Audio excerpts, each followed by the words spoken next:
Hello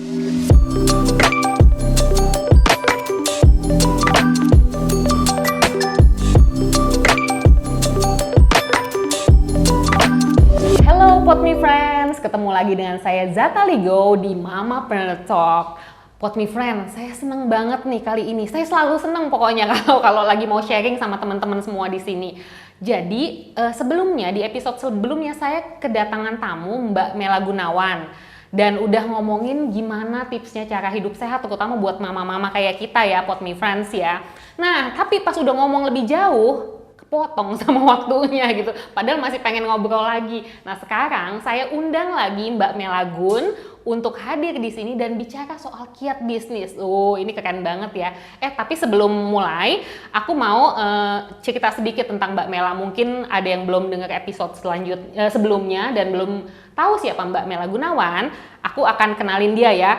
Jadi Mbak Mela Gunawan ini adalah seorang pegiat gaya hidup sehat. Dan beliau juga adalah seorang pemilik bisnis, makanya kita undang untuk ngomongin bisnis kali ini.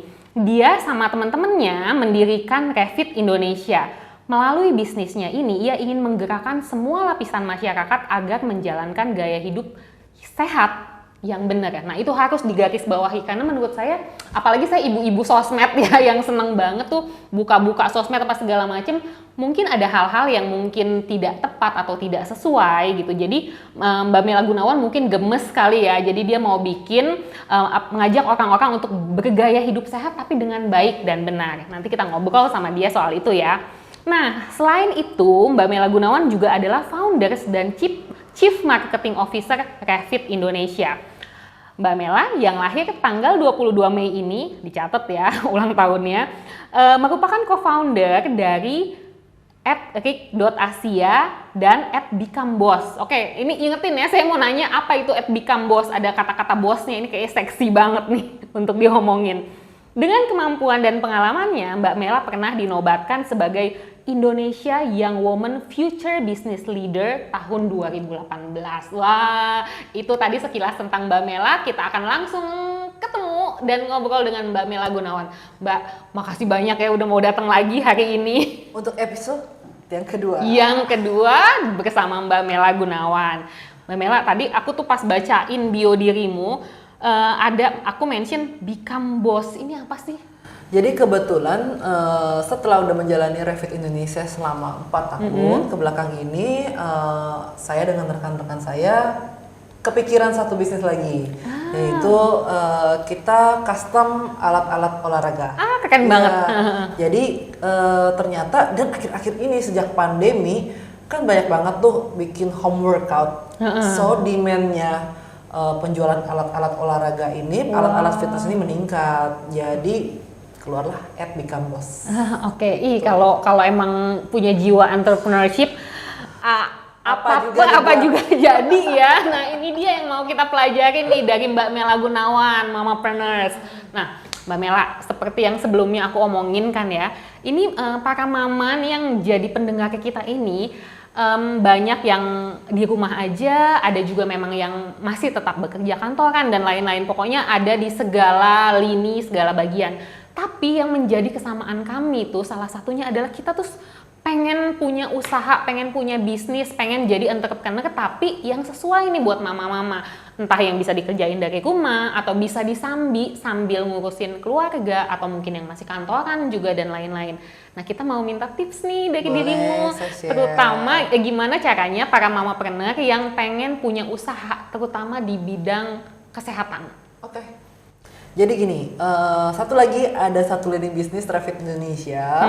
Revit Indonesia akan bikin satu namanya Revit Studio. Apa sih Revit Studio? Studio sanggar senam lah ya kalau dibilang dulunya. Sekarang udah studio kelas, lebih keren lagi. Jadi mamapreneur kalau misalnya mau punya bisnis tambahan, ya kan bisa invest nih, investasi tabungannya di Revit Studio. Jadi mamapreneur sebagai pemilik studio kebugaran. Nanti rencananya sih si Revit Studio ini akan berdiri di atas beberapa mini mart gitu. Jadi kalau misalnya dibilang bakal berhasil, saya cukup percaya diri berhasil karena kenapa?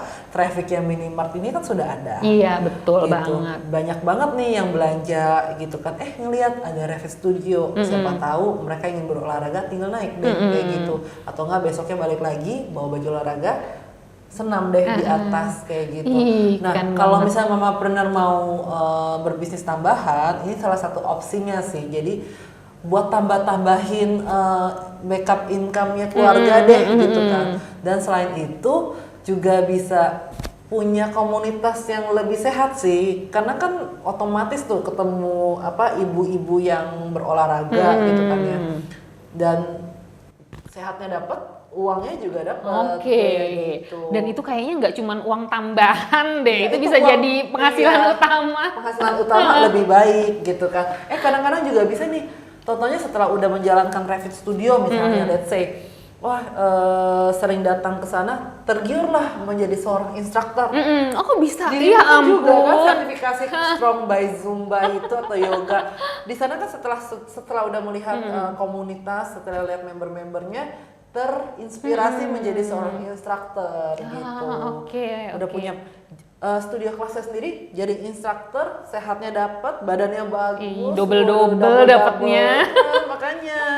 Ini keren banget, ini pasti banyak banget nih yang tertarik ya di bisnis kesehatan ini. Nah Mbak Mela sekarang, aku mau agak kembali ke awal lagi nih. Jadi banyak banget mama yang pengen punya usaha, tapi kan nggak juga mereka langsung ujuk-ujuk buka usaha dan mungkin pasti ada modal yang dikeluarkan. Ada tips nggak? Gimana nih tips memulai bisnis di bidang kesehatan, apa aja yang diperlukan oleh para mama ini? Kalau saya sih, based on experiences saya, modalnya satu, percaya diri. Oh oke.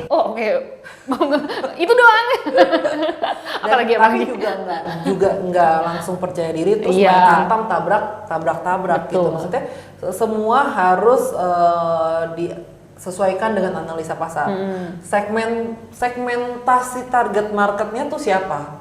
Misalnya kalau Revit Studio kan sudah jelas nih target marketnya tuh ibu-ibu atau wanita atau enggak ya ada juga sih yang pria memang suka kelas. Intinya target market kelas mana yang mau diambil. Oke. Kayak gitu. Kalau Revit Studio nanti akan target marketnya sama dengan si Revit Club ini, kelas menengah ke bawah kayak gitu. Jadi analisa pasar yang jelas, target marketnya juga ada kayak gitu. Terus juga percaya dengan brandnya, brand mana yang mau dibawa. Kalau enggak juga bisa ditambahkan partner nih, paling penting partner. Kalau misalnya mau punya partner bisnis itu harus tahu juga apakah backgroundnya sama, passionnya juga sama, terus bisa saling melengkapi atau enggak, itu juga penting. Iya. Itu beberapa sih yang bisa digali. Terus kalau saya sih selalu never stop learning. Oke. Jangan pernah berhenti Jangan belajar pernah ya berhenti mama belajar. preneur. Karena kalau misalnya ngomongin tentang bisnis kan selalu up to date gitu. Ada aja yang baru dari dunia teknologi, dunia finansial, terus perubahan perubahan ekonomi yang saat ini terjadi, semua pun merasakan hal yang sama kan. Kayak kita di kapal, cuman kapalnya beda-beda, semuanya kena ombak di lautan ya. Semuanya tergoncang karena pandemi virus COVID-19 ini kan. Nah intinya never stop learning. Kalau misalnya udah never stop learning, pasti ketemu hal yang baru bisa diaplikasikan ke dunia bisnisnya. Kayak gitu. Oke, jadi tadi perlu diingat ya, kita cari dulu pasarnya. Jadi bikin riset kecil-kecilan kali bikin ya. riset kecil-kecilan. Kalau mau gandeng brand, ya riset juga. Oh ini brand mana yang mau saya gandeng gitu. Jadi nggak pede emang penting, tapi juga nggak saking kepedean langsung. Iya benar. Tapi percaya diri itu harus loh. Karena menurut saya kalau misalnya once kamu nggak percaya sama diri kamu sendiri, it's not gonna be success. Nah, oke. Nah, Mbak Mela, ini ada pertanyaan yang cewek banget sebenarnya. Mungkin banyak semuanya punya masalah yang mirip-mirip ya, tapi ini agak-agak cewek banget dan ibu-ibu banget nih. Jadi, kebetulan aku juga seorang mamapreneur dan banyak teman-teman aku yang mamapreneur. Tadi kan kita ngomongin partner ya. Itu sebenarnya sesuatu hal yang susah-susah gampang. Aku punya beberapa cerita yang teman-temanku punya partner kemudian dulunya teman dekat malah akhirnya jadi pisah, atau enggak mungkin orang lain tapi akhirnya jadi berseteru dan lain-lain. Nah kita butuh banget nih masukan dari Mbak Mela, gimana tipsnya memilih teman bisnis yang tepat. Kebetulan partner saya pria. Oh jadi nggak, kita ya meskipun kita mamapreneur nggak berarti harus Iya. milih mama-mama juga Nggak kan? harus juga. Sebenarnya gini, partner bisnis itu kurang lebih sama dengan partner pasangan hidup. Jadi sebenarnya pas udah kerjasama sama dengan kita menandatangan surat nikah. Oke. Jadi harus saling melengkapi. Jadi juga harus namanya compromise. Of course kan kalau dengan pasangan hidup ada tingkat toleransi yang jauh lebih tinggi karena dengan punya rasa lebih emosional. Tapi kalau misalnya dengan partner bisnis disesuaikan dengan logikanya aja. Kayak gitu. Dan satu paling penting, satu visi. Kalau visinya udah masing-masing berbeda, it's not gonna be success. Oke, yang penting di awal disamain dulu Benar. nih visinya. Gimana pun misalnya beda pendapat, beda argumen itu biasa. Misalnya ada salah, ada benar itu juga biasa. Tapi by the time kalau misalnya udah satu visi akan kebalik lagi. Kayak contohnya aja misalnya married punya pasangan hidup, visinya kan sama kayak gitu. Once visinya udah berbeda, yang satu ngerasa udah kayaknya gue gak cocok lagi deh, tujuan hidup gue sama dia beda. Gue pengennya tujuan hidupnya gue tinggal di gunung gitu kan ya udah lain cerita dong. Iya, Akhirnya bubar gerak bubar gitu. pastinya. Dia punya tujuan yang sama aja sih mbak. Oke, itu untuk partner harus punya tujuan yang sama Iya. ya. Dan tadi kan udah dapat nih bisnisnya mau apa, misalnya mau studio kebugaran kayak yang tadi dibilang oleh Mbak Mela, contohnya misalnya studio Revit. Kita udah dapat mau buka apa, kemudian udah dapat nih target pasarnya siapa dan di mana mau buka. Partnernya juga udah dapat. Nah Mbak Mela, ini juga satu, dari tadi kayak masalah mulu. Jadi maksudnya kemudian adalah yang perlu dipikirkan kan modalnya. Ada tips nggak gimana caranya nih para mamapreneur, entah mungkin kalau bicara soal modal, cara mengumpulkannya, atau cara mencari tambahan modal, atau yang berkaitan dengan modal, ada tips nggak dari dirimu? Kalau saya pribadi kan saya nabung. Saya nabung, saya dulu pernah bekerja di satu perusahaan lah ya, yang saya nggak bisa sebut brandnya. Terus saya juga sempat menjadi entrepreneur dan saya selalu menyisihkan pendapatan saya 30%. Gitu. Mungkin kalau dapat uang jajan dari pasangan hidupnya bisa disisihkan 30% setiap bulannya. Dan dari situlah bisa dikumpulkan menjadi modal. Kalau misalnya belum kekumpul, balik kan, cari partnernya, cari mama. Misalnya mau cari Mama Linda, Mama Eva, Mama Zata, dikumpulin menjadi crowdfunding. Satu studio bisa punya 4 partner pun nggak ada masalah. Malah lebih baik. Yang satu misalnya bisa ngajar yoga, yang satu bisa ngajar zumba. Itu lebih Saling cocok melengkapi. buat ibu-ibu Iya, ya, selama visinya sama ya, mau berlima, mau apa, yang penting visinya sama. Itu ide bagus banget loh, saya aja baru kepikiran karena sebelum-sebelumnya kalau mikirin soal usaha tuh Mbak Mela, aku selalu mikir, aduh biar nggak ribet berdua aja deh gitu ya, maklum ya gitu. Tapi kalau dipikirin ya karena ini juga bisnis kesehatan, bisnis lifestyle ya, jadi kalaupun sama teman-teman yang satu visi dan kebetulan juga punya modal, ini bisa jadi partner yang tepat ya buat kita. Dan kalau berpartner buat saya satu hal sih, lebih baik. Karena kalau misalnya bisnis hanya one man show, biasanya tuh tingkat kesuksesannya itu lebih minor. Kalau punya partner, punya ide-ide yang baru. Oh iya, betul. Terus juga bisa saling discuss tentang ide barunya juga gitu. Jadi lebih baik berpartner saja gitu. Kalau misalnya one man show atau one woman show, dianjurkan sih lebih baik tidak kayak gitu. Oke. Ini mulai perbincangannya mulai serius nih ya. Aku sendiri mulai tertarik nih kayaknya. Oke, Mbak Mela, kemudian nih udah kan yang tadi soal permodalan. Aku step by stepnya adalah udah mulai ke ini nih, ke mindset. Oke, semuanya udah ada, tapi banyak yang aku temuin kadang-kadang yang di tengah jalan gagal. Padahal kalau dipikir-pikir, dia target pasarnya udah oke. Bisnisnya juga udah bagus nih, bisnisnya dia juga punya partner dan segala macam, tapi ada yang saya lihat tetap juga gagal di tengah jalan. Apakah itu soal mindset atau soal apa tuh? Gagal, bicara dengan gagal. Kalau buat saya gagal itu adalah sukses yang baru. Oke. Iya dong, karena kan semua itu misalnya mulai karena gagal berarti bisa belajar dari kegagalan. Iya dong. Manusia itu kan juga nggak pernah namanya luput lah dari kesalahan dan kegagalan. Jadi once ketemu kegagalan dianalisa aja, gue catat lah, oh ya kenapa ya gagal. gua harus ketemu solusinya tuh apa, kayak gitu, dicatat, diperbaiki, and then keep going. Oke. Don't quit, jangan nyerah. Jangan nyerah ya. Just keep going. Bener. Kali aja pas kita udah mulai ini kita malah sukses, tapi kalau kita Iya. mundur ya udah selesai gitu ya. Seorang saya pun pernah mengalami kegagalan gitu loh. Jadi ya nggak usah malu sama sekali. Oke, kemudian kalau misalnya nih sudah berjalan sampai di tengah jalan ini ada tips-tips khusus nggak untuk mengembangkannya menjadi lebih besar lagi usaha kesehatan tersebut? Tips-tips khusus, selalu saya menganalisa pasar. Pasar apa yang pada saat ini lagi berkembang. Misalnya, nih kalau ngomongin bidang kebugaran, saya tuh selalu optimis. Karena kenapa? Apalagi sama namanya sejak pandemi kemarin. Betul Saat banget. ini masih pandemi lah ya.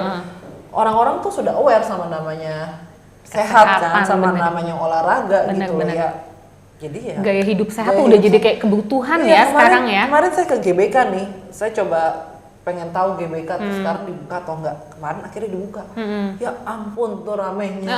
Orang udah pada pengen gerak gitu ya. Bukan komunitas lari lagi, datang komunitas siapapun udah datang ke situ gitu. Jadi kalau misalnya ngomongin bisnis kebugaran tadi tuh, wah ini bakal jadi euforia baru. Wah, Mama pernah kita ini benar-benar suatu keberuntungan ya bahwa kita punya kesempatan dengerin tips-tips dari Mbak Mela karena kita ada di saat yang tepat. Jadi maksudnya bukannya kita seneng dengan situasi seperti ini, tapi anggap aja ini kayak blessing in disguise ya. Ya, so everything happen for the reason. Yes, bener banget. Jadi kita, aku merasa beruntung banget nih bisa dengerin tips dari Saya selalu dirimu. juga beruntung ketemu Kak Zata ini loh, Mbak Zata Liko ini. Makasih banyak Mbak Mela, masih pengen nanya banyak tapi kembali lagi masalah waktu dan tapi kapan-kapan kalau aku undang lagi mau ya. Siap. Mau ya. Pasti selalu oke. Oke, coba sebagai penutup apa ada pesan-pesan untuk para mama pendengar Pod Me Friends? Pesannya gini, kalau untuk tips bisnis, coba aja DM saya @melagun. Kalau mau nanya lebih lanjut, kalau pesan saya sih gini yang awalnya, coba melakukan kegiatan bisnis yang mamapreneur suka dulu. Misalnya, saya demennya apa tuh biasanya kalau perempuan, saya kebetulan tomboy. Saya juga dulu tomboy dulu. Ya kan biasanya kalau perempuan tuh suka mani-pedi, ya Iya. kan? Kalau nggak salon, kayak gitu-gitu. Coba aja bikin mani-pedi atau nggak bikin usaha kecil-kecilan, jualan apa dulu, jualan online dulu, ya kan? Coba aja dari situ dulu. Tapi juga belajar bisnis sekarang banyak loh. Apalagi sekarang webinar tuh udah selalu setiap hari Betul. dapat notifikasi webinar, Bener-bener. ya kan? Nah itu bisa jadi hal baru untuk dipelajari, kayak gitu. Itu tipsnya sih. Terus kalau misalnya mau di bidang kebugaran, ini timing yang tepat banget. Tepat banget. Timing yang tepat banget karena ya tadi saya bilang semua orang ini udah aware sama namanya olahraga. Betul. Semua orang ini udah sadar sama namanya gaya hidup sehat. Cuman ya pastilah kita harus tetap menjaga protokol kesehatan, social distancing, jaga kebersihan, ya kan. Cuma tetap orang harus berolahraga maupun di indoor atau di outdoor. Jadi kalau misalnya mau balik lagi ke investasi di bidang kebugaran, ada namanya Revit Indonesia. Follow ya @Revit Indonesia dan follow Instagramnya saya @melagun. Oke, jangan lupa di follow ya Pod Me Friends. Oke, makasih banyak Mbak Mela. Sampai ketemu lagi di episode yang berikut-berikutnya ya. Saya kasih tips-tips lainnya lagi. Nggak sabar pengen nungguin. Oke, makasih banyak juga buat Pod Me Friends semuanya yang sudah setia mendengarkan kami berdua. Dan tadi ada satu yang pengen saya highlight lagi, kata-kata Mbak Mela, never stop learning. Untuk apapun sebenarnya, never stop learning. Sampai ketemu lagi Pod Me Friends. Bye.